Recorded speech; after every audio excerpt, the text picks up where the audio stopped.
찬양처럼 우리의 죄에 짐지신 주님을 기억합니다. 그 사랑을 기억할 때 얼마나 감사한지 모르겠습니다. 그 사랑밖에는 우리를 구원할 능력은 없습니다. 이 사순절 기간 동안에 주님께 더 가까이 다가가시고 그 사랑에 붙잡히는 여러분 되시기를 예수님의 이름으로 간절히 축원합니다. 오늘은 계속해서 사도행전 말씀을 이어갑니다.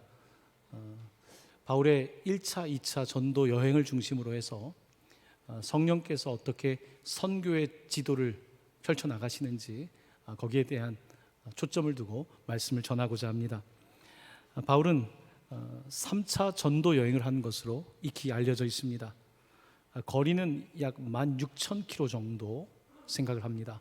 육로로 해상으로 16,000km 이상을 여행한 것으로 보이고요. 이 기간 동안에 아마 최소 14개 이상의 교회를 개척했고요. 또한 그의 전도 열정 끝나지가 않아서 로마의 감옥에 붙잡힌 이후에도 학자들에 의하면 그가 아마 4차 전도 여행까지 한 것으로 생각할 만큼 그의 열정은 대단했습니다. 그는 자신이 개척한 교회들에 편지를 보냈고 그 편지들은 오늘 신약 성경에 기록이 되어 있습니다. 그는 선교사였고 목사였고 신학자였습니다. 무엇보다도 영혼 구원을 위하여 예수님께 붙잡혔던 사람이었습니다. 오늘 그의 삶의 발자취를 따라서 어떻게 성령께서 일하시는지를 함께 좀 나누고자 합니다. 지난주에 나누었던 것처럼 예루살렘에서 시작된 복음은 이제 스데반의 순교를 기점으로 해서 엄청난 박해가 일어나기 시작했고, 이제 그리스도인들은 이제 유다와 사마리아 땅으로 흩어지기 시작했고, 그 흩어진 사람들은 이제 터키 남쪽까지 이제 가게 되었던 것입니다. 그러는 중에 사울이라고 하는 사람이 다메섹에서 회심을 하게 되었고, 그의 회심은 상당히 큰 반향을 일으키게 되어서 복음 전파는 더 빠르게 확산되고 있었습니다. 예루살렘에서 약 500km 정도 떨어져 있는 안디옥이라고 하는 곳에서 놀라운 복음의 역사가 일어나기 시작했습니다. 그러면서 이제 예루살렘 교회에서 안디옥 교회로 선교 거점이 옮겨가는 것을 성경은 말씀하고 있습니다. 이곳에 그 이방인들의 구원 소식을 듣고 예루살렘 교회는 착한 사람이고 그리고 성품이 온화하여 중재를 잘하는 이 바나바를 파견하게 되었고, 이 바나바는 이들에게 말씀을 잘 가르칠 수 있는 교사인 바울을 데려다가 1년 동안 안디옥에서 양육을 했습니다. 그 결과 안디옥 교회는 말씀 중심으로 든든히 세워지기 시작했고요. 비로소 안디옥에서 크리스찬이라는 이름이 생겨나기 시작했는데, 원어로는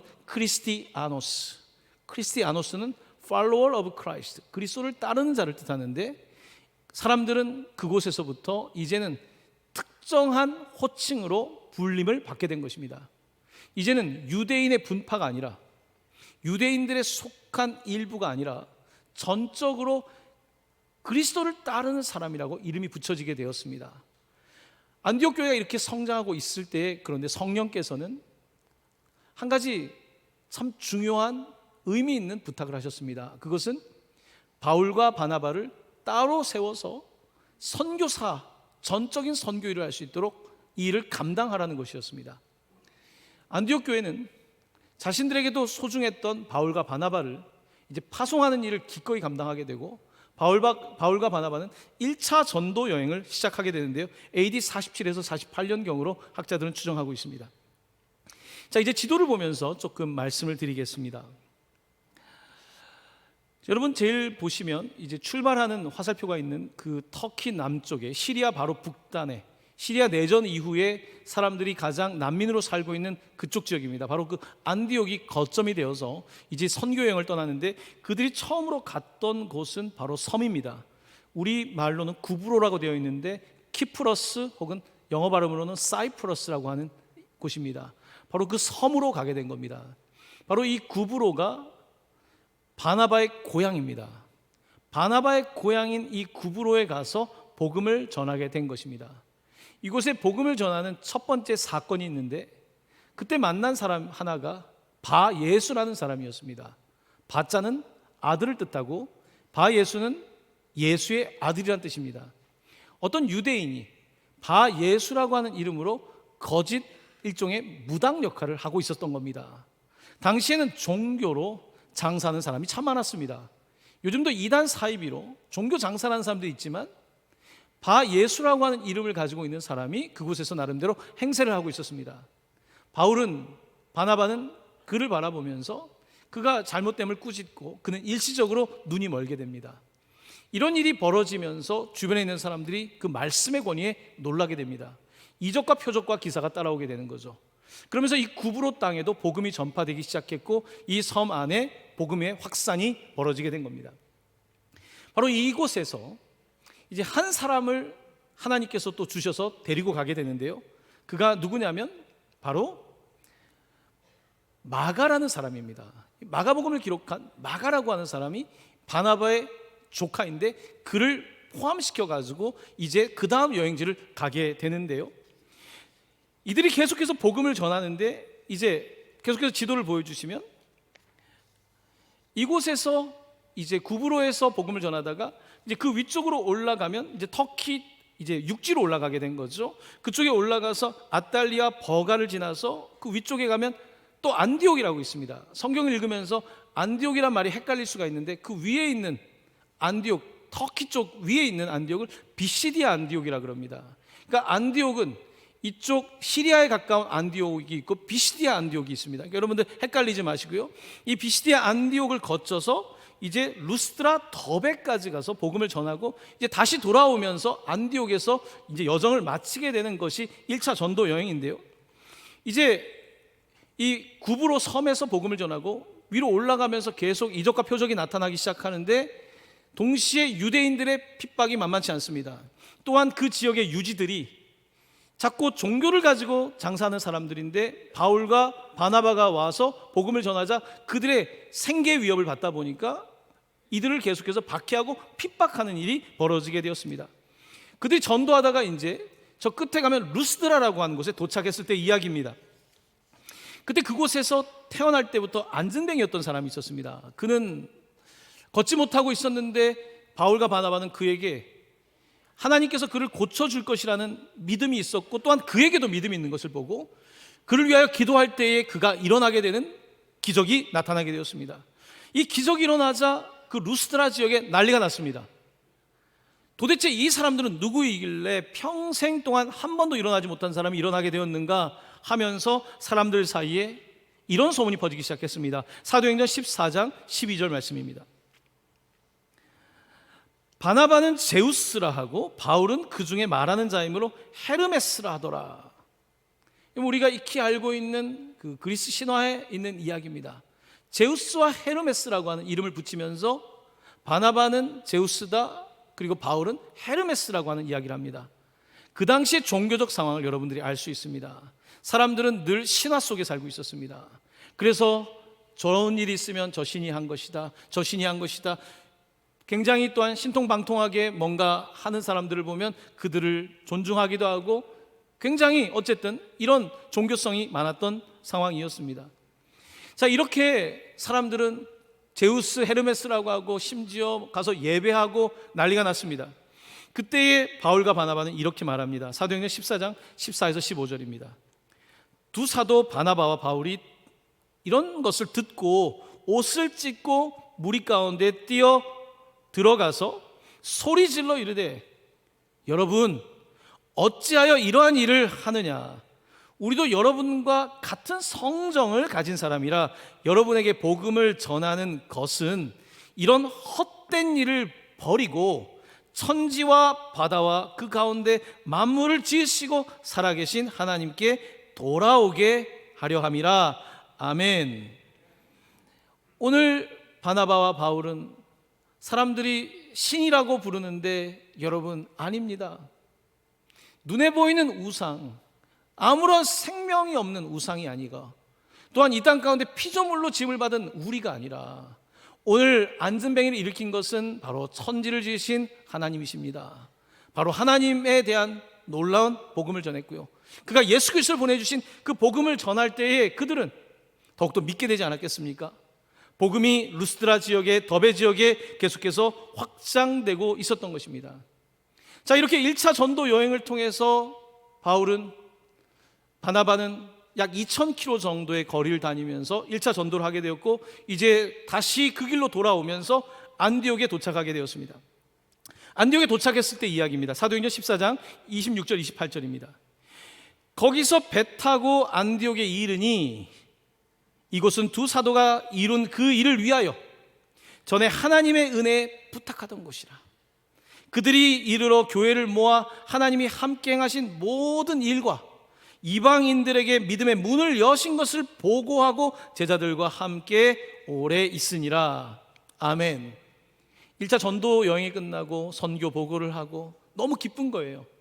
성령께서 말씀하신 대로 두 사람을 파송했는데 곳곳마다 교회가 세워지고 선교 보고만 들어도 너무 기분이 좋습니다. 그들은 약 1년 동안 또 머물면서 그들에게 말씀을 증거하고 기쁨을 나눕니다. 자, 이러는 사이에 이제 교회 공동체 안에 한 가지 어려움이 생겼습니다. 그것은 이제 구약과 신약의 관계인데요. 이제 예수님을 믿지만 구약에 나와 있는 율법을 어떻게 해야 되는가? 유대인이 아닌, 유대 민족이 아닌 이방 사람들, 비유대인들은 과연 율법을 어떻게 해석하고 실천해야 되는가? 이 문제가 불거지기 시작한 겁니다.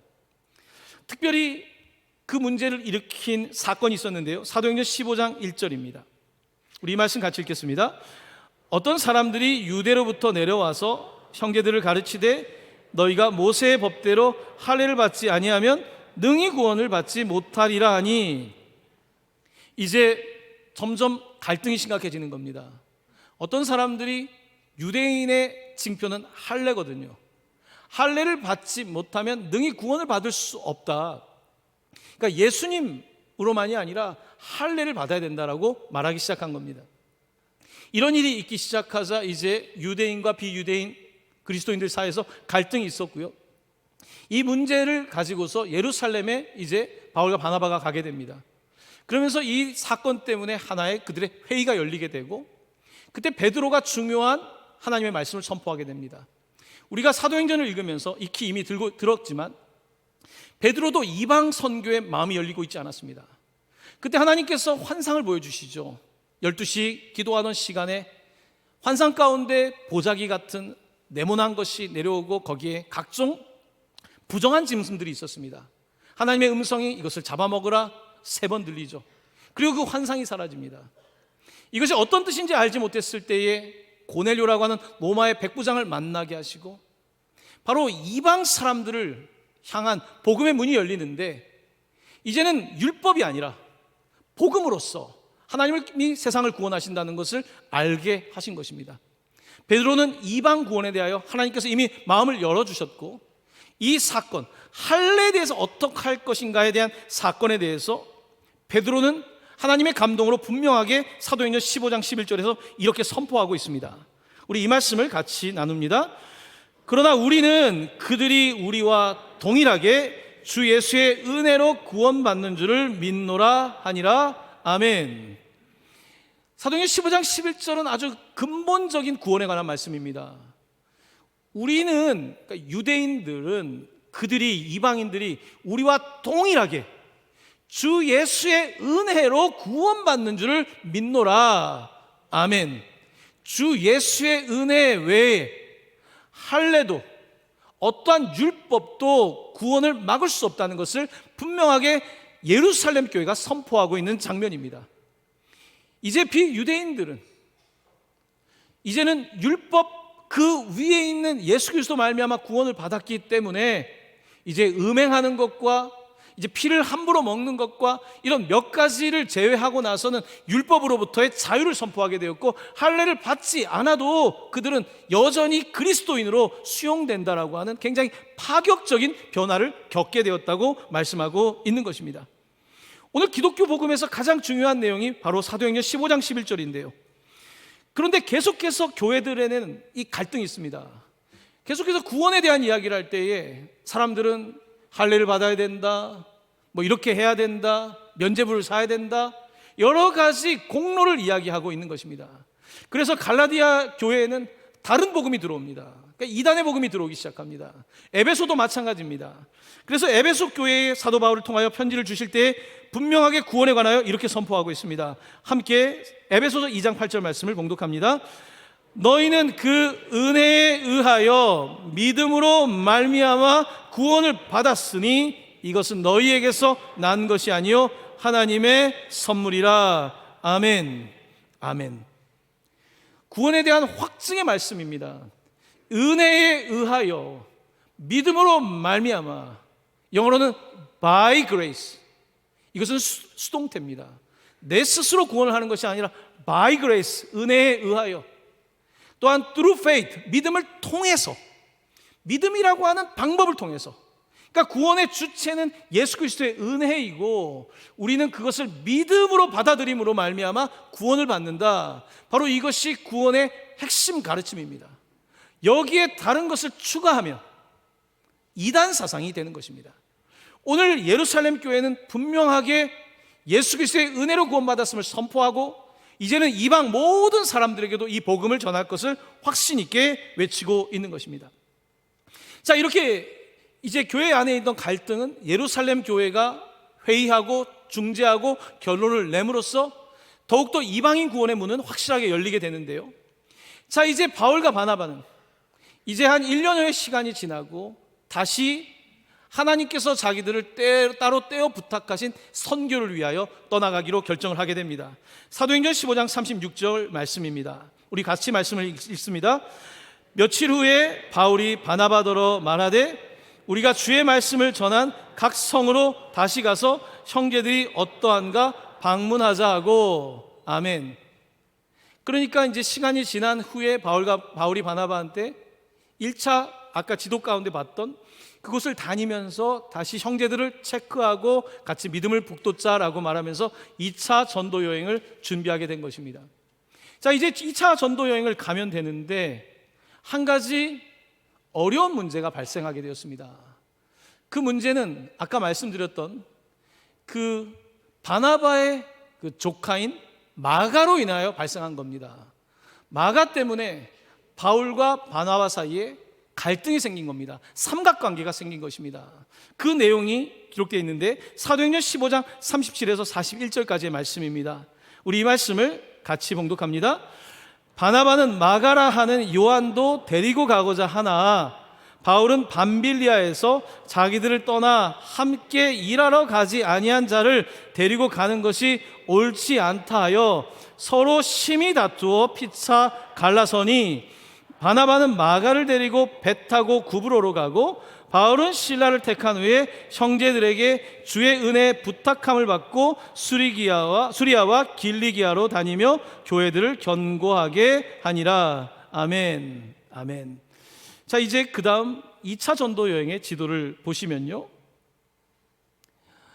이제 안디옥에서 다시 이제 2차 전도 여행을 떠나는데 바울과 바나바 사이에 갈등이 있었는데 심히 다툰 것입니다. 이 마가가 중간에 선교를 하다가 그냥 가버린 거예요. 그러니까 바울은 이런 사람과 함께 할 수 없다. 마음이 강경합니다. 바나바는 착한 사람 아닙니까? 또한 자기의 친척 아닙니까? 아직은 어리니까 우리가 같이 품고 가자고 합니다. 근데 이 일로 인해서 극심한 갈등이 일어나게 되었고 결국은 바나바는 이 마가라고 하는 요한을 데리고서 이제 자기가 원래 갔던 구브로 고향 쪽으로 해서 선교를 가게 되고요. 이제 바울은 이제 지금 보시는 안디옥에서 육로를 통해서 터키 남단, 그들이 1차 여행 때는 마지막 코스로 갔던 그곳부터 가게 됩니다. 그러면서 계속해서 그들은 복음을 전하는데 터키의 많은 지역들을 돌아다니면서 이제 교회를 세우는 일을 바울과 이제 실라가 같이 갔던 실라가 함께 되는 이야기가 펼쳐지고 있는 것입니다. 참 놀라운 것은요, 이 지도를 보면서 1차 전도 여행 때 다녔던 곳만 다닌다면 사실은 별로 되지 않습니다. 2000km 정도면 다 돌 수 있는 거리인데요, 오히려 하나님께서는 이 바울과 바나바의 갈등을 통해서 바나바의 일행과 바울의 일행이 가는 곳을 다르게 하신 것입니다. 그래서 터키 깊숙한 곳까지 가서 복음을 전할 수 있는 그 문이 열린 것입니다. 하나님께서는 참 아이러니하게도요, 갈등을 통해서 이 선교의 지도를 넓히셨다는 것입니다. 두 사람의 갈등이 오히려 전도하는 입장에서는 두 팀이 된 겁니다. 할렐루야. 참 놀라운 일이죠. 여러분도 신앙생활을 하면서 가끔은 교회 공동체 안에서 갈등할 수가 있습니다. 예수를 믿는 것은 동일한데 어떤 사안에 대해서 관점이 다를 수 있는 것입니다. 그러면 여러분 어떻게 해야 됩니까? 예수를 떠나지 말고요, 서로 안 보면 됩니다. 여러분 교회 안에 싸우면요, 이쪽 문으로 들어왔다가 저 사람 보기 싫으면 절로 가면 됩니다. 우리 교회에도 이미 그런 분들이 꽤 있는 걸로 알고 있는데요. 여러분 부담 갖지 마시고, 갈라졌으면 갈라진 겁니다. 갈라진 것까지는 좋은데 예수를 떠나면 안 됩니다. 왜 갈라졌는지가 분명해야 됩니다. 그냥 인간적인 감정으로 갈라진 것이 아니라 이들은 복음의 열정을 가지고 갈라진 겁니다. 갈라졌지만 나중에 가면요, 결국은 이들이 다시 화해하고 하나가 됩니다. 이제 하나님께서는 이와 같은 일을 통해서도 일하신다는 것을 제가 조금 더 과장되어서 강조하는 것입니다. 교회 공동체 안에서 갈등하라고 말씀드리는 것이 아닙니다. 갈등할 때에 갈등하는 이유가 분명해야 될 것이고요, 이 일을 통해서도 선교의 열정, 하나님을 섬기기 위한 열정은 식지 않아야 되는 것입니다. 그래서 바울과 이제 실라가 북쪽으로 가게 되고, 이제 바나바와 마가는 왼쪽으로, 서쪽으로 가게 되는 일이 벌어지게 된 것입니다. 자, 이제 우리 바울의 일정을 보는 거니까요, 바울은 육로를 통해서 가면은 터키 가장 남단의 루스드라라는 곳에 도착했습니다. 이 루스드라에서 아까 안전뱅이를 일으켰던 그곳에 다시 방문했는데, 이번에 하나님께서는 바울에게 정말 잊을 수 없는 놀라운 선물을 주셨는데요, 그것은 만남의 축복이었습니다. 루스드라에서 만난 사람은 바로 디모데입니다. 이 바나바와 갈등하면서 얼마나 마음이 상하겠습니까, 주님의 일을 하다가. 그런데 하나님께서는 오히려 루스드라에서 디모데를 주셨습니다. 이 디모데라고 하는 사람은 바울의 평생의 동역자입니다. 평생의 제자입니다. 그가 감옥에 갇혀 있을 때 마지막까지 바울을 돌보았던 사람이 바로 디모데입니다. 하나님께서는 사역을 하다가 사람으로 인하여서 상처를 입은 바울에게 오히려 디모데라고 하는 더 놀라운 사람을 주시면서 하나님의 일을 하시는 것을 우리는 성경의 기록을 통하여 볼 수가 있는 것입니다. 이 디모데라고 하는 사람은 특별히 선교를 위하여 준비된 사람이었습니다. 어머니는 유대인이었고 아버지는 헬라 사람이었습니다. 그러니까 전혀 다른 문화권에 있는 사람들이 결혼을 하게 된 것입니다. 이런 선교가 일어나는 곳에서는요, 놀랍게도 정말 국제적인 결혼도 일어나고요, 하나님께서 뜻밖의 일들을 행하시는 것을 보게 됩니다. 우리 교회 예전에 농아부 담당을 하셨던 목사님, 사모님이 농인이 아니라 청인입니다. 그 사모님이 우리 교회에 계실 때 기억하시는 분들이 계시겠지만요, 얼마나 그 농인 사역을 열심히 했는지 모릅니다. 이제 농인과 청인 사이에 가교 역할을 한 거예요. 그래서 지금은 캘리포니아에 가셔서 오랜 동안 목회를 하고 계시죠. 이렇게 농인과 청인 사이에도 이제 하나가 될 수 있고요, 우리가 지난 3부 예배 때 같이 예배를 드렸는데, 우리 교회에 있는 농인 형제와 네팔에 있는 청인 자매, 네팔에 있는 농인, 거기도 농인입니다. 양쪽 다 농인인데 이 형제와 자매가 결혼을 하게 된 거예요. 이제 네팔 선교의 문이 열리고 있는 거예요. 농인 네팔 선교의 문이 열리는 것은 결혼을 통해서 열릴 수 있는 것입니다. 자, 이렇게 준비된 디모데를 통해서 하나님께서는 선교를 하시는데요, 이제 바울에게 일행들이 생겨납니다. 이제 디모데까지 합세하게 되는 일이 벌어지게 된 것입니다. 자, 이렇게 이들이 2차 전도 여행을 하고 있는데, 곳곳에서 선교를 하고 있는데 바울은 선교가 어떨 때 막히는 것을 경험합니다. 여러분도 어디 전도하다 보면 막힐 때 있지 않습니까? 선교하는데 막힐 때 있지 않습니까? 그 이야기를 성경은 우리에게 말하고 있는데요, 여러분 사도행전 16장 6절 7절 오늘 읽었던 본문 말씀입니다. 우리 이 말씀을 같이 봉독합니다. 성령이 아시아에서 말씀을 전하지 못하게 하시거늘 그들이 부르기아와 갈라디아 땅으로 다녀가 무시아 앞에 이르러 비두니아로 가고자 애쓰되 예수의 영이 허락하지 아니하시는지라. 아멘. 자, 성령이 아시아에서 말씀을 전하지 못하게 하신다고 하는데요, 다시 지도를 보시면 이 터키 지역은 여러 가지 큰 도 같은 게 있습니다. 그래서 아시아라고 적혀 있는, 여러분 글씨가 잘 안 보일지 모르고 아시아가 있고 갈라디아가 있고 갑바도기아, 길리기아, 이런 큰 이름들이 있고 거기에 작은 도시들이 있는 겁니다. 아시아라고 말할 때 아시아는 어디냐면 터키의 이 에게해 바다 쪽에 있는 이쪽에 있는 지역을 아시아라고 부르는 겁니다. 이제 바울은 이 아시아에서 복음을 전하려고 했던 거예요. 우리가 아는 지금 우리 아시아 말고 터키에 있는 일정한 부분인 아시아 마이너라고 하는 이 소아시아에서 복음을 전하는데 아시아에서 성령께서 말씀을 전하지 못하게 하셨다는 것입니다. 그래가지고 그가 부르디아와 갈라디아 땅까지, 저쪽 갈라디아까지, 이 동쪽에 있는 데까지 가게 됐는데, 또 무시아라고 하는 곳에 왔는데 이번에는 터키의 북쪽 비두니아로 가려고 했는데 예수의 영이 또 허락하지 않았다는 것입니다. 계속해서 성경은 짧은 기록이지만 이 선교는 성령께서 하시는 것이다. 어쩔 때는 예수의 영이 강하게 막기 때문에 선교가 되지 않는다는 것을 가르치고 있는 것입니다.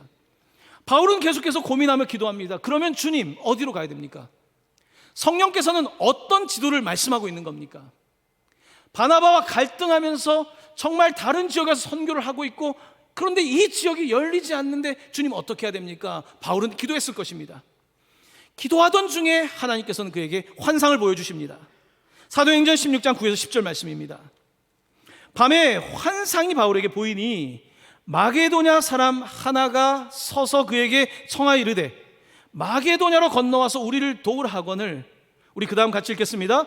바울이 그 환상을 보았을 때 우리가 곧 마게도냐로 떠나기를 힘쓰니 이는 하나님이 저 사람들에게 복음을 전하라고 우리를 부르신 줄로 인정함이라. 아멘. 아멘. 다시 지도를 보시면요, 이제 그 지도 가운데 이제 터키에서 화살표가 끊어진 곳, 바로 그곳이 이제 무시아 드로아 그쪽 지역입니다. 이제 그 지역에서 이제 성령께서 막으시는 거잖아요. 전도를 내가 그쪽으로 가려고 하는데 계속해서 막히고 있는데, 바로 주님께서는 뭐라고 말씀하시냐면 오늘 환상을 보여주시면서 마게도냐 사람을 통해서 건너오라는 것입니다. 어딜 건너야 됩니까? 저기 에게를 건너야 되는 것입니다. 지금 이 터키와 저쪽 그리스 위쪽에 있는 이 마게도냐라고 부르는 곳으로 부르고 있는 것입니다. 에게해, 바다를 건너오라는 것입니다. 바다를 건너오라고 이 마게도냐 사람 하나가 말을 할 때에 이 바울은 이 환상에 사로잡히게 됩니다. 이 바울은 사울로 불려지고 있을 때에 다메섹에서 환상을 보지 않았습니까? 부활하신 주님을 만났죠. 그 이후에 성경이 전하는 가장 놀라운 환상입니다.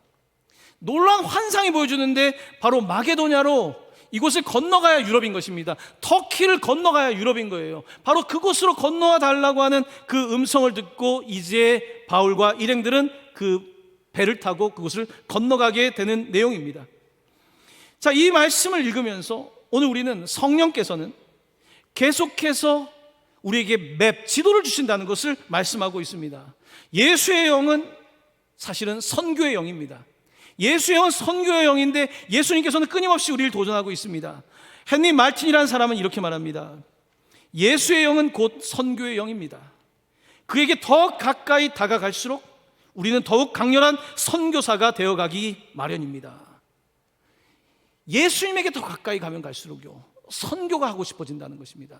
예수님에게 가까이 가면 가까이 갈수록 내 가슴에 선교가 들어온다는 것입니다.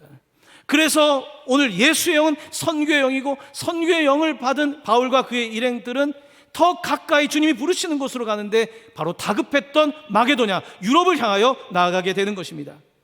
말씀은 이렇게 전하고 있습니다. 그들이 마게도냐로 떠나기로 힘쓰니, 힘을 씁니다. 성령에 순종하기 위하여 정말로 힘을 써서 그들이 가려고 하는데요, 그 다음 아까 읽었던 마지막 말씀은 이렇게 되어 있습니다. 이는 하나님이 저 사람들에게 복음을 전하라고 우리를 부르신 줄로 인정함이라. 저 사람들에게, 저 사람들은 또 생소합니다. 여러분, 에게를 건너가면 다릅니다. 이쪽은 코케시안, 유러피안들입니다. 이쪽으로 건너오라는 것이 굉장히 생소하게 들리는데 바로 그 사람들에게 복음을 전하라고 우리가 인정한다고 말합니다. 여기서 인정이라는 원어는요, 하나가 되었다는 뜻을 갖고 있습니다.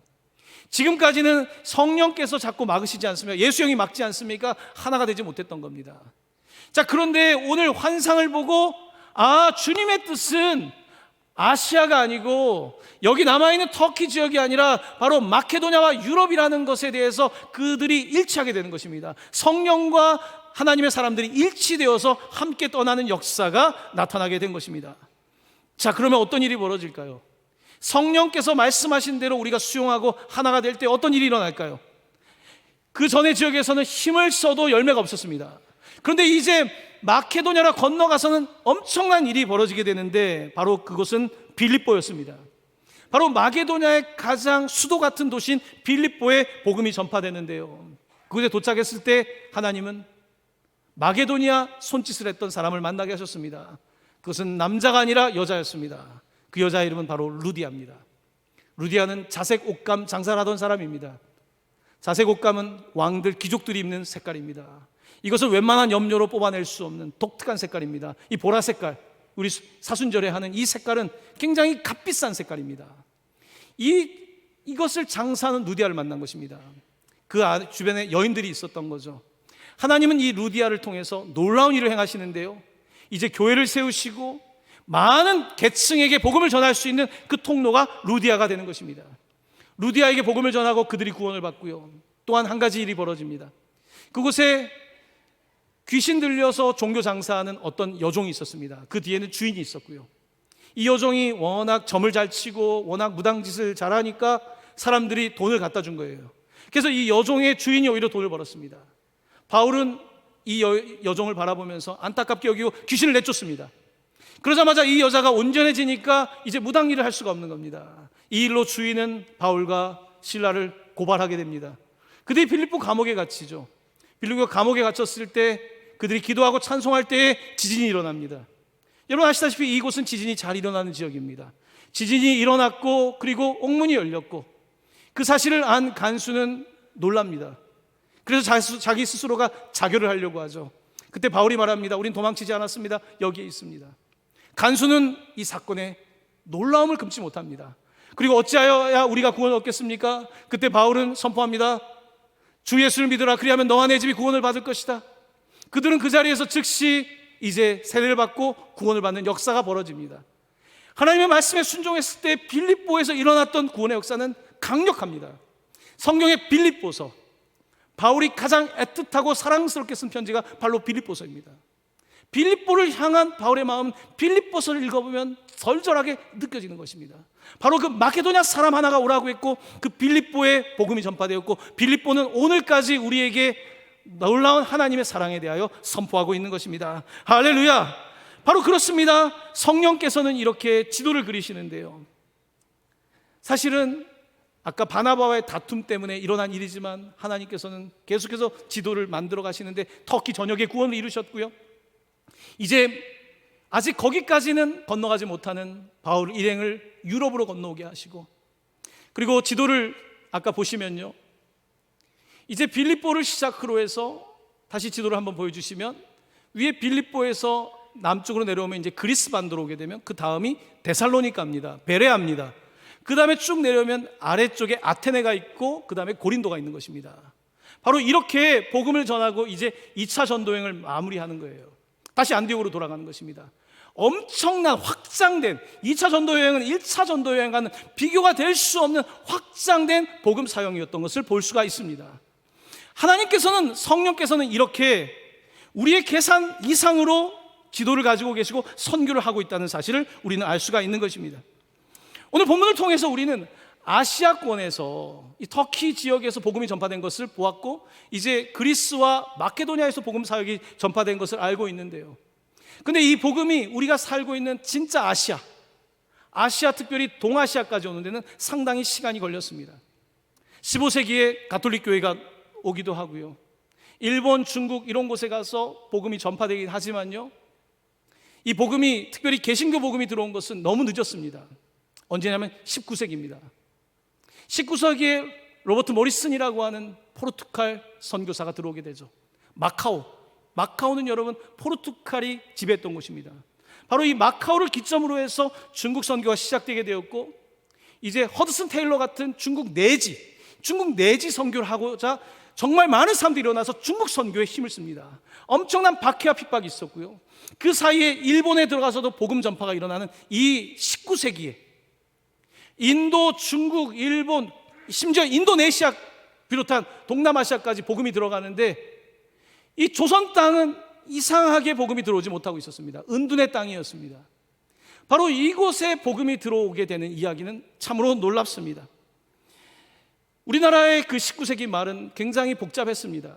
그 당시에 정치적인 세력은 세 개의 파가 있었다고 합니다. 첫 번째는 위정척사파입니다. 수구파죠. 두 번째는 동도서기파입니다. 중도입니다. 동쪽에 도가 있고 서쪽에 기술이 있다는 겁니다. 그래서 기술만 받아들이자고 하는 동도서기파가 있었고요. 세 번째 파는 개화파였습니다. 온건파와 급진파가 있습니다. 이게 세 가지의 당파가 있었는데 그 가운데 개화파는 특별히 메이지 유신 이후에 일본의 발전을 보면서 일본의 문물을 받아들이는 것이 맞다라고 판단했던 사람들이었습니다. 그 가운데는 박영효와 김옥균, 서재필, 홍영식 같은 사람이 있었고, 이 박영효와 함께했던 기독교 역사에서 중요한 한 사람이 있습니다. 그 사람의 이름은 이수정입니다. 그는 한학자였고 그의 가문은 일찍 가톨릭 서학을 받아들여서 순교했던 아픔이 있는 가문이기도 합니다. 바로 그 피비린내 나는 그 아픔이 있기 때문에 이수정은 복음에 대해서 전혀 관심이 없었습니다. 그랬던 그가 이제 박영효의 이제 수행원으로서 일본을 가게 됩니다. 일본을 가게 된 이유는 일본에서 농업 기술을 배우기 위함이었습니다. 그래서 한국에도 농업 기술을 전파하려는 것이었는데요. 그곳에 도착해서 그가 만난 사람은 스다센이라는 농업학자였습니다. 당시에 일본은 이미 네덜란드에 여러 농업 기술을 가져왔고 미국에서도 그런 기술들 대학교 교수들이 들어오는 상황이었기 때문에 일본은 굉장히 급속도로 발전하고 있었습니다. 그때 스다센을 만났는데 스다센의 집에 갔을 때 그는 놀라게 되죠. 그곳에서 스다센을 통하여서 만난 것은 농업 기술이 아니라 복음이었습니다. 그는 이렇게 말을 해주었습니다. 공자의 불빛이 이 방안을 비추는 불빛이라면 여기 성경에 나오는 예수는 이 세상을 비추는 태양과 같아서 이 세상 그늘진 곳까지 다 비출 수 있습니다. 바로 그 불을 켜놓고 차를 마시며 대화하던 그곳에 바로 그 불빛을 바라보며 공자의 불빛과 예수의 불빛을 비교했던 스다센 박사, 가난한 자에게 천국이 저희의 것이라고 가르쳐줬던 그 스다센 박사를 통해서 그는 복음을 듣게 됩니다. 그리고 성경책을 선물로 받아서, 한자 성경이죠. 그는 한학에 능했기 때문에 한자 성경을 가지고서 이제 집으로 가게 되었는데요. 바로 그곳에서 이수정은 꿈을 꾸게 됩니다. 이수정의 꿈의 내용입니다. 이수정은 어느 날 꿈을 꿨습니다. 키가 큰 사람과 작은 사람이 책으로 가득 찬 보따리를 가지고 있는 것을 보고 이수정은 그 책들이 무엇이냐고 물었습니다. 그들이 말하기를 이 책은 당신 나라를 위하여 그 어느 것보다 가장 중요한 책입니다 라고 대답했습니다. 그가 보따리에 싸가지고 온 꿈에서 본 환상은 바로 하나님의 말씀이었습니다. 그는 이 말씀을 너무 귀하게 여깁니다. 사서삼경보다, 그가 알던 어떠한 유교의 가르침보다 바로 이것이 이 나라 이 민족의 소망이라는 것을 그는 알게 되었습니다. 그는 그곳에 있으면서 복음을 접하는데요. 제가 작년에 갔었던 동경 옆에 1시간이면 가는 요코하마입니다. 요코하마에서 제가 찍었던 사진입니다. 요코하마에 가면 벽에 그려져 있는 당시 바로 메이지 유신 이후의 요코하마 항구입니다. 지금 저 항구는 상당히 발전되어 있는데 개화 시기에 있었던 바로 이수정이 갔었던 바로 그 요코하마입니다. 그 다음 사진을 보시면 이 요코하마 항은 지금은 이렇게 바뀌어 있습니다. 요코하마 항은 전 세계 3대 미항에 들어가는 굉장히 아름다운 곳입니다. 저기 크루즈가 정박해 있는 바로 그 지점입니다. 바로 이곳에 코로나 때 일본의 많은 크루즈 안에서 이 코로나가 퍼지면서 많은 생명을 잃지 않았습니까? 바로 그 배가 정박하는 곳입니다. 바로 이곳에 복음이 이쪽 요코하마로 들어온 것입니다. 이 요코하마에서 그는 신앙생활을 하게 되는데요. 그 다음 사진을 보시면 일본에 처음으로 세워진 교회입니다. 지금은 이제 새롭게 지어서 옛날의 모습은 없지만 바로 요코하마에 일본에 세워진 첫 번째 교회, 가이켄 교회가 서 있는 곳입니다. 그 건너편에 가면 성경을 번역했던 성소공회가 있습니다. 바로 이곳에서 이수정이 선교사를 만나고 바로 일본의 기독교인들을 만나면서 그는 가슴이 뜨거워지기 시작했습니다. 그는 일본에 도착하고 나서 7개월이 지나고 세례를 받습니다. 놀라운 이야기입니다. 겨우 7개월 된 아주 꼬장꼬장한 한학자가 예수의 복음을 받아들이고 성경을 읽다가 은혜를 받고 그는 세례를 받게 되었습니다. 그는 야스카와 일본 목사에게 문답을 하고 나스 선교사에게 세례를 받는 기적이 일어났습니다. 그의 가슴은 계속해서 뜨거워졌습니다. 그는 가슴이 뜨거워져서 어떻게 하면 대한민국을, 그 당시 조선이죠, 어떻게 하면 조선 땅을 바꿀까? 그는 미국 땅을 바라보게 되었습니다. 요코하마 항에서 이제 태평양 너머를 바라보게 된 것입니다. 그러면서 일본 선교부에 편지를 보냅니다. 우리를 도와달라고. 그가 보냈던 편지입니다. 그러나 만일 미국에 있는 여러분들이 우리에게 복음을 전하지 않는다면 나는 다른 민족들이 선교사들을 보낼 것이라고 우려하는 바입니다. 예수 그리스도의 종 나 이수정은, 그는 바울이 쓴 표현을 쓰고 있습니다. 바울은 자신을 예수 그리스도의 둘로스, 종이라고 불렀습니다. 예수 그리스도의 종 나 이수정은 미국의 형제 자매들에게 주님의 이름으로 인사를 드립니다. 요코하마에서 이수정으로부터. 그는 미국 선교부에 편지를 보낼 정도로 외교적으로도 눈을 뜨고 있었고 복음을 요청하는 엄청난 일을 하게 되었습니다. 그가 이 편지를 보내고 나서 이제 놀라운 일이 벌어집니다.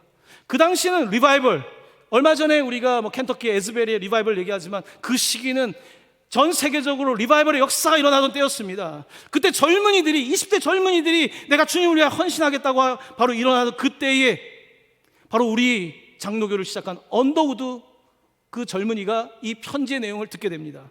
그 내용은 이렇습니다. 해외 선교에 관심을 가지면서 어떤 나라로 갈지 결정하지 못하고 있는데 일본에 있는 회심한 한 조선의 귀족으로부터 선교사를 보내달라는 호소 편지를 받고 내 마음은 떨리고 흥분되었습니다. 그 조선인의 이름은 리주떼, 이수정의 일본식 이름입니다. 하나님께서 나를 조선에 보내시려고 내게 말씀하시는 건 아닌가 하는 생각이 들었습니다. 바로 언더우드가 나중에 그의 자서전 가운데 쓴 내용입니다. 사랑하는 성도 여러분, 우리 기독교 선교사에서는 이수정을 조선의 마케도니아인이라고 부릅니다. 조선의 마케도니아인. 그는 일본에 건너가서 농업 기술을 배우러 갔는데 조선 땅을 바꿀 것은 단순히 기술이 아니라 도를, 진짜 도를 받아와야 된다는 것을 알았습니다. 바로 예수의 도, 예수의 복음을 받기 위해서 그는 선교사들을 미국에 보내달라고 부탁을 하게 되었고 언더우드가 이제 오게 되는데요.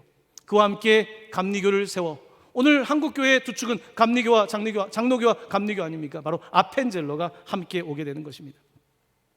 놀랍게도 이 편지를 받고 두 젊은이들이 요코하마 항을 거쳐서 이제 제물포항으로 들어오게 되는데 1885년 4월 5일 부활절 아침입니다. 부활절 아침에 두 선교사가 이수정이 번역한 마가복음을 들고 제물포항에 도착하게 됩니다. 이것은 놀라운 기독교 역사입니다.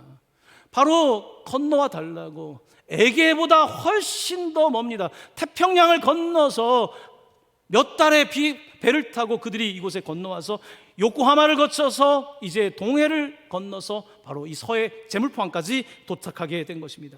바로 이것이 기독교 역사입니다. 하나님의 선교 지도는 참 우리가 알지 못하는 방법으로 이루어집니다.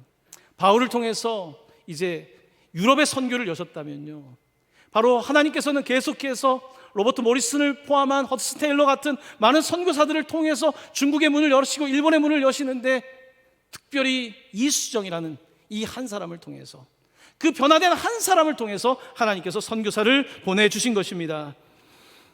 그에 관한 사진들은 그렇게 많지는 않습니다만 우리가 기억하는 놀라운 사진이 한 장 있습니다. 이 사진입니다. 바로 그가 동경에서 기독교인들이 모인 곳에서 삿갓을 쓰고 찍은 사진입니다. 그 옆에는 스다센, 그에게 처음으로 복음을 주었던 스다센이 있고요, 다른 일본인들이 있는 것입니다. 여러분, 한일 관계는 요즘 복잡합니다. 세월이 지나도요, 이 감정이라는 것은 쉽게 바뀌지가 않습니다. 저는 일본 선교를 하면서 일본을 품는 것이 하나님의 마음이라는 것을 알게 되었습니다. 하나님의 마음은 피해를 입은 사람이 가해한 사람을 품는 것이 하나님의 뜻입니다. 하나님께서는 계속해서 일본 선교를 통해서 새로운 일을 우리 가운데 보여주고 있다고 저는 확신합니다. 사랑하는 성도 여러분, 세상의 빛 동강교회는 하나님께 가까이 가는 교회가 됩니다. 하나님께 가까이 간다는 것은 가까이 가면 갈수록 하나님의 음성은 분명합니다. 선교하라고. 주님께 가까이 다가가면 다가갈수록 주님의 음성은 분명합니다. 복음 전하라고, 선교하라고. 그 음성 외에는 우리가 더 들을 것이 없습니다. 사랑하는 성도 여러분, 오늘 우리 교회를 하나님께서는 선교적 교회로 부르셨습니다. 선교적 교회가 된다는 것은요, 우리가 지도를 그리는 것은 아닙니다. 우리가 그려서 될 지도가 아닙니다. 하나님께서는 어떤 것은요 막으시고 어떤 것은 여시는데요, 우리가 성령의 귀를 기울여야 합니다. 성령의 환상을 보아야 합니다. 그리고 주님께서 말씀하실 때 순종해야 됩니다. 그 끊임없는 힘쓰는 과정을 통해서 하나님께서는 복음의 문을 여시는 것입니다. 사랑하는 성도 여러분, 우리가 복음을 받은 것은 거저가 아닙니다. 얼마나 많은 순교가 있는지는 모릅니다. 얼마나 많은 피가 있었는지 모릅니다. 예수의 피를 따라 흘렸던 수많은 피가 있기에 오늘 복음을 받은 것입니다. 절대로 이 복음을 가볍게 여기지 마십시오. 사랑하는 모든 성도 여러분, 복음으로 다시 일어날 수 있기를 바랍니다. 우리 동강교회의 선교지도를 주님께서 그려줄 수 있기를 원합니다. 그리고 보고 따라가는 우리 동강교회가 될 수 있기를 예수님의 이름으로 간절히 축원합니다. 아멘. 이 시간 함께 기도하겠습니다.